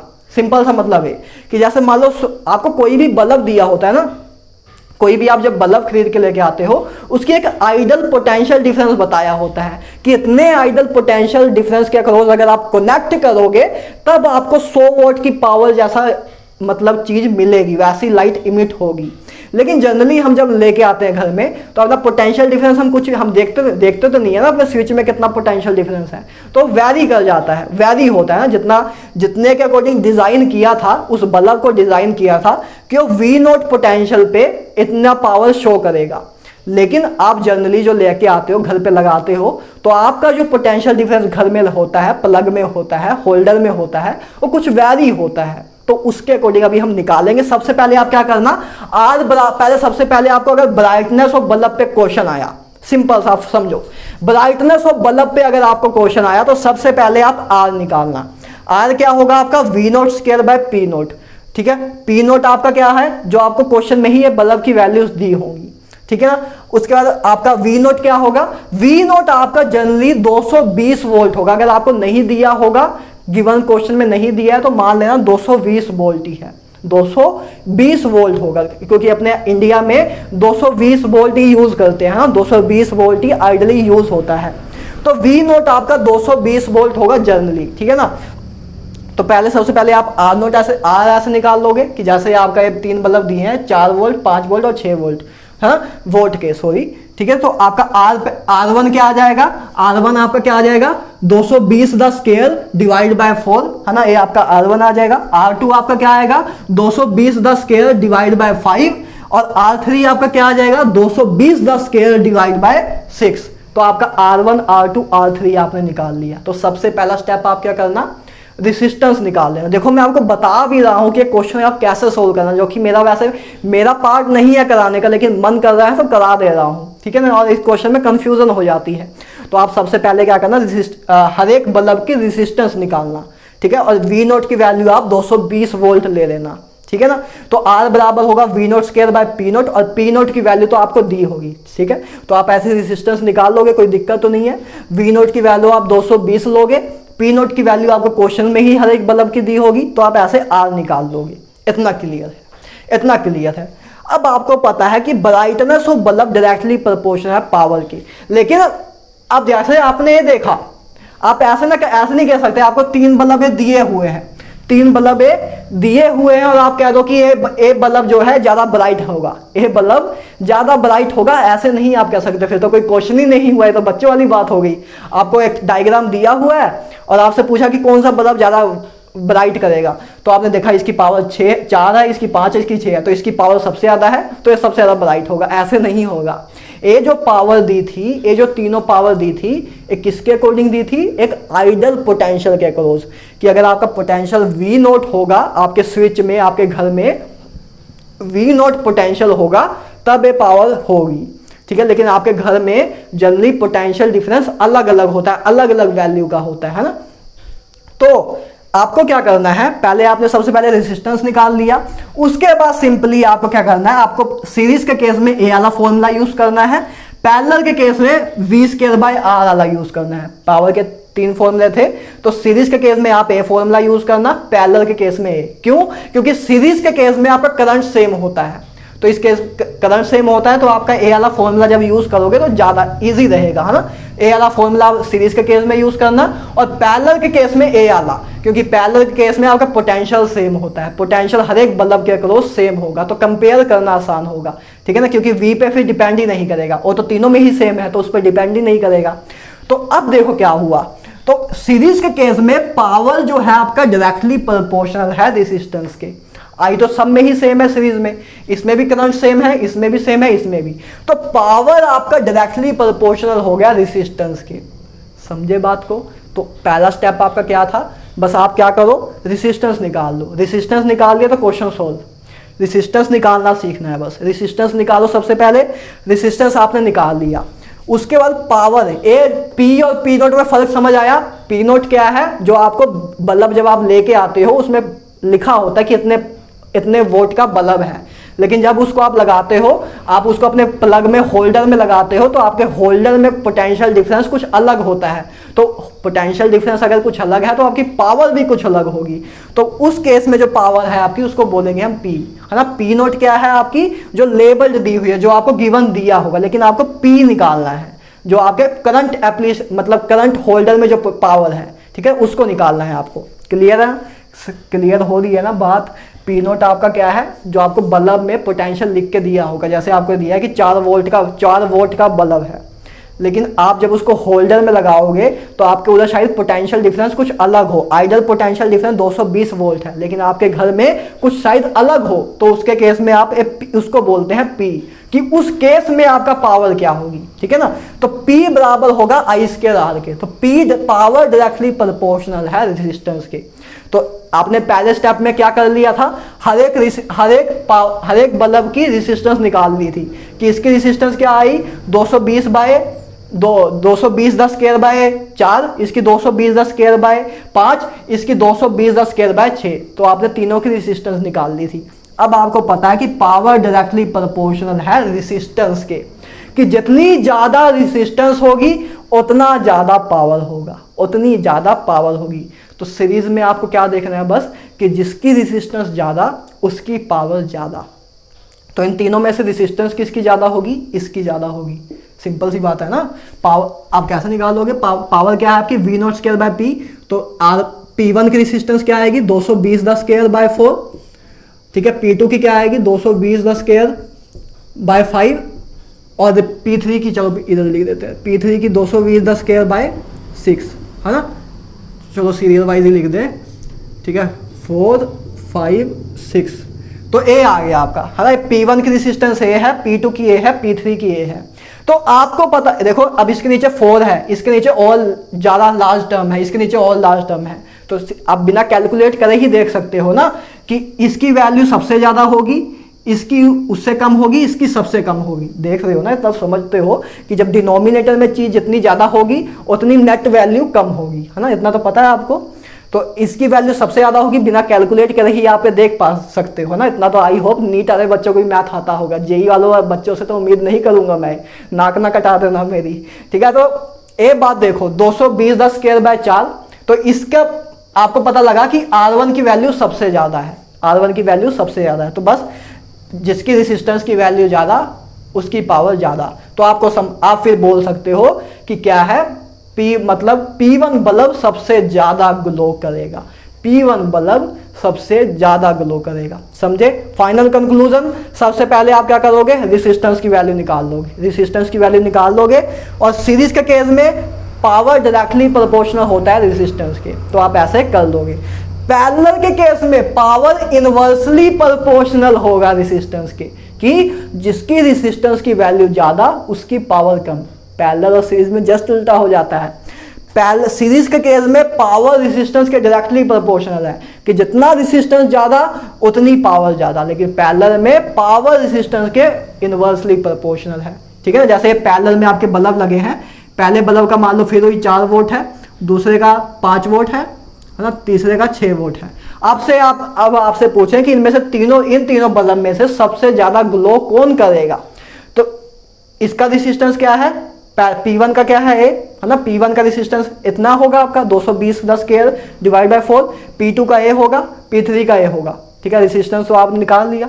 अब देखो, आपको पता है कि ये रेसिस्टेंस, इसकी वैल्यू सबसे ज्यादा है, आपने देखा ही हुआ है। इसकी वैल्यू रेसिस्टेंस की वैल्यू सबसे ज्यादा है, मतलब P1 की रेसिस्टेंस की वैल्यू सबसे ज्यादा है और P3 की सबसे कम है। तो अब आपको पता है पावर इनवर्सली प्रोपोर्शनल है रेसिस्टेंस के, कि रेसिस्टेंस की वैल्यू जितनी कम होगी उतना पावर ज्यादा होगा। तो रेसिस्टेंस की वैल्यू सबसे कम किसकी है, P3 की। तो अब आपका पावर किसकी सबसे ज्यादा होगी, P3 की। देखो उल्टा हो गया, जस्ट उल्टा हो गया। सीरीज में जब आपने 3 ही सेम बल्ब लगाए थे तब आपका क्या था, जिसका रेसिस्टेंस ज्यादा उसकी पावर ज्यादा। तो आप रेसिस्टेंस तो जाइए इस केस में निकालो, जाइए पैरेलल के केस में निकालो। P1 का रेसिस्टेंस इस केस में A था, है ना, पैरेलल के केस में भी A ही रहेगा। P2 का रेसिस्टेंस इतना था सीरीज में, पैरेलल में भी यही रहेगा। सीरीज में हो जाए पैरेलल में, रेसिस्टेंस उसका कांस्टेंट ही रहेगा ना, रेसिस्टेंस तो चेंज नहीं होगा। P3 के सीरीज में A था, पैरेलल में भी यही था, रेसिस्टेंस तो सेम ही है। ठीक है ना? अब लेकिन बात है डायरेक्टली प्रोपोर्शनल के साइन में, सीरीज में आप कौन सा फॉर्मूला यूज करते हो, A वाला, कि रेसिस्टेंस जितनी ज्यादा पावर उतना ज्यादा। तो आपको पता है कि ये P1 की मतलब R1 की वैल्यू सबसे ज्यादा है, R2 की उसके बाद R3 की सबसे कम है। तो R1 का रेसिस्टेंस सबसे ज्यादा है, तो पावर डायरेक्टली प्रोपोर्शनल है रेसिस्टेंस के सीरीज के केस में। तो इस केस में आपका सीरीज के केस में आपका जिसका रेसिस्टेंस ज्यादा होगा उसकी पावर ज्यादा होगी। तो P1 का रेसिस्टेंस सबसे ज्यादा है, तो P1 वाला सबसे ज्यादा ब्राइट होगा, सबसे ज्यादा ग्लो करेगा। लेकिन पैरेलल के केस में हमने यही 3 बल्ब को जब पैरेलल में लगा दिया, तो पैरेलल के केस में क्या है, जस्ट उल्टा हो जा रहा है, कि जिसका रेसिस्टेंस कम होगा उसकी पावर ज्यादा होगी, है ना। इस केस में क्या था, जिसका रेसिस्टेंस ज्यादा उसकी पावर ज्यादा, सीरीज के केस में। पैरेलल के केस में जिसका रेसिस्टेंस कम उसकी पावर ज्यादा। तो अब जिसका रेसिस्टेंस कम उसकी पावर ज्यादा, तो आपको पता है कि P3 के केस में रेसिस्टेंस सबसे कम होगा, तो P3 सबसे ज्यादा ब्राइटेस्ट ग्लो करेगा। क्लियर है? तो ये फाइनल बात थी। ठीक है, आपको बस बता रहा था, जब वही सेम 3 बल्ब आपने सीरीज में लिए, ठीक है, तब A वाला सबसे ज्यादा ग्लो कर रहा था, P1 वाला जिसका रेसिस्टेंस ज्यादा था वो सबसे ज्यादा। देखो सिंपल सी बातें हैं कि आपके पास क्या है, R1 R2 R3 A आया था, है ना, कि P1 का रेसिस्टेंस सबसे ज्यादा होगा। ठीक है, A आपका मतलब रेसिस्टेंस का ऑर्डर आया था कि R1 का सबसे ज्यादा होगा, R2 का उससे कम होगा, R3 का सबसे कम होगा, A आया था आपको। अब लेकिन अगर सीरीज में बल्ब दिए हुए हैं तो आपको पता है सीरीज में आप कौन सा फॉर्मूला यूज करोगे, P बराबर I² R के। तो आपको पता है P डायरेक्टली प्रोपोर्शनल है R के। तो पावर रेसिस्टेंस जितना ज्यादा पावर उतनी ज्यादा, तो रेसिस्टेंस सबसे ज्यादा किसकी थी, R1 की। तो आप कह दोगे कि जिसकी रेसिस्टेंस ज्यादा है उसकी पावर ज्यादा, और पावर जिसकी ज्यादा उसकी ब्राइटनेस ज्यादा। तो R1 की रेसिस्टेंस सबसे ज्यादा है, तो सबसे ज्यादा ब्राइट कौन ग्लो करेगा, P1 वाला बल्ब सबसे ज्यादा ब्राइट ग्लो करेगा। लेकिन यही 3 बल्ब अगर पैरेलल में लगे होते तो पावर इनवर्सली प्रोपोर्शनल है R के, कि रेसिस्टेंस की वैल्यू जितनी कम होगी पावर उतना ज्यादा होगा। तो उस केस में R3 की वैल्यू, रेसिस्टेंस की R3 की वैल्यू सबसे कम है, तो इसकी पावर सबसे ज्यादा होगी। तो पैरेलल के केस में P3 सबसे ज्यादा ग्लो करेगा। क्लियर है? तो एक क्वेश्चन आप कर सकते हो, इस तरीके से क्वेश्चन आ सकता है। पहला तो इक्विवेलेंट पावर पूछ सकते हैं, दूसरा कौन सा ज्यादा ब्राइट ग्लो करेगा। ब्राइट ग्लो करने के केस में बस आपको बस ये करना है, पहला स्टेप क्या है, स्टेप नंबर 1 ये है आपका स्टेप नंबर 1, कि बस रेजिस्टेंस निकाल लो, रेजिस्टेंस निकाल लिया, काम खत्म। रेजिस्टेंस के बाद तो आपको पता है कि अगर बल्ब सीरीज में लगाए हैं तो P directly proportional to R है, कि जिसके रेजिस्टेंस ज़्यादा उसकी पावर ज़्यादा, और जिसकी पावर ज़्यादा उसकी वो सबसे ज़्यादा ग्लो करेगा, ठीक है ना। और पैरेलल के केस में P इनवर्सली प्रोपोर्शनल R के, जिसकी रेजिस्टेंस कम उसकी पावर ज़्यादा। तो ऐसे आप क्वेश्चन करोगे, और बाकी एक बार प्रैक्टिस करोगे तो एक बार अपने हाथों से लिखोगे क्वेश्चन देख के, तो आपको समझ भी आ जाएगा कि मैं क्या कह रहा हूँ। वैसे तो आपको मैं 2-3 बार रिपीट कर दिया, समझ आ ही गया होगा, ठीक है ना। तो ये सारी बात थी यार। तो इसी के साथ आपका पूरा करंट इलेक्ट्रिसिटी खत्म होता है मेरे तरफ से। आपको बस अपने तरफ से एक काम करना है कि जो मैंने आपको आपने अगर कैपेसिटर में और मेरी बात फॉलो कर ली थी तो रेजिस्टेंस में तो कोई दिक्कत ही नहीं आएगी। अगर आपने कैपेसिटर में सर्किट को सोल्व करना सीख लिया था, किरचॉफ लॉ को अप्लाई करना सीख लिया था, तो रेजिस्टेंस में तो दिक्कत ही नहीं आएगी। और नहीं किया तो उसको एक बार सीखो, सिंगेज की बुक से सीखो। 28 जून के बाद तो मैं कराऊंगा, लेकिन उससे पहले आपने मुझे वादा किया हुआ है कि क्वेश्चन भैया मैं खुद कर लूंगा, तो उसको करो, ठीक है ना। तो इसका आप स्क्रीनशॉट अब ले लो। मैं मिलता हूं अब नेक्स्ट चैप्टर में। अब मैग्नेटिज्म करेंगे यार, बहुत दमदार chapter, interesting chapter, easy chapter, ठीक है। डायरेक्शन में सारी कंफ्यूजन दूर कर देंगे आपकी, ठीक है। तो इसका अब आप स्क्रीनशॉट लो, मिलते हैं नेक्स्ट वीडियो में, तब तक गुड बाय, ठीक है ना। इसका आप स्क्रीनशॉट ले लो।